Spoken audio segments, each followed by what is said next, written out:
이민에 대한 각종 규정을 강화한 도널드 트럼프 행정부가 이번 달부터 시민권 시험 수준을 높였다는 보도가 나오고 있습니다. 12년 만에 개정판이 전격 적용돼 출제될 수 있는 문제의 종류가 총 128개로 많아지고 시민권 인터뷰 당일 심사관이 출제하는 총 문항수도 현재의 10개에서 20개로 2배 늘어날 예정입니다. 예전에는 10개 문제 중 6문제 이상을 맞추면 시험에 통과됐습니다. 하지만 이번 달부터는 20문제 중 12문제를 맞춰야 합니다. 통과 기준 60%는 그대로 유지되나 기존보다 늘어난 12문제를 맞춰야 통과할 수 있는 겁니다.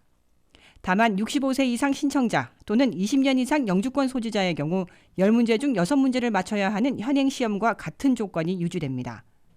미 이민서비스국 USCIS는 지난 2019년 7월 발표됐던 시민권 시험 개정 계획에 따라 오는 12월 이후 시민권 신청자들은 모두 새로 개정된 시민권 시험을 치르게 될 것이라고 발표했습니다.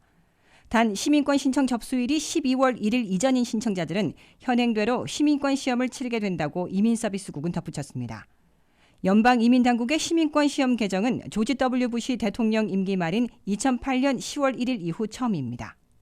이민당국은 이번 시민권 시험 개정 조치가 시민권 신청자들의 소양을 높이고 더 정확하게 측정하기 위한 조치라고 밝혔지만 이민단체들은 불필요하게 이민 장벽을 높인 조치라며 반발하고 있습니다. USCIS는 개정된 시험에는 미국 역사와 정부를 다룬 시빅스에 대한 문제가 더 많이 포함되며 시험을 준비하며 미국에 대해 더 많이 배울 수 있는 기회를 제공하는 다양한 주제를 다루게 될 것이라고 밝힌 바 있습니다. 이민 관련 단체들은 이런 식으로 개정된 시민권 시험이 비영어권 국가에서 온 가난한 이민자들에게 불리하게 작용할 것이라고 우려하고 있습니다. 단답식 정답보다는 문장을 사용해야 하는 문제가 늘고 단어의 뉘앙스를 이해해야 하는 문제도 증가했다는 겁니다. 이에 대해 워싱턴 포스트는 이민자들 사이에서 시민권 시험이 더 어려워진 데다 일부 문제는 정치적 색채도 띠고 있다며 우려하는 목소리가 커지고 있다고 보도했습니다.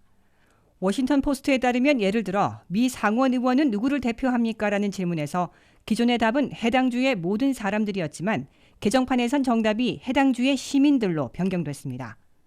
이는 트럼프 정부가 의회 의석을 위해 이민자들을 인구조사에서 배제하려고 노력해왔는데 이러한 경향이 반영된 개정이라는 해석입니다.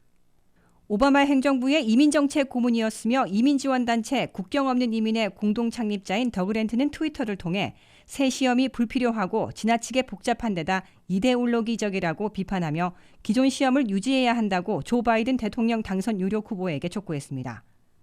이외에도 일부 전문가들은 시험권 시험 시간이 늘어나 담당 심사관들이 일정 시간 내 처리할 수 있는 인터뷰 숫자가 줄어드는 것도 문제라고 지적했습니다.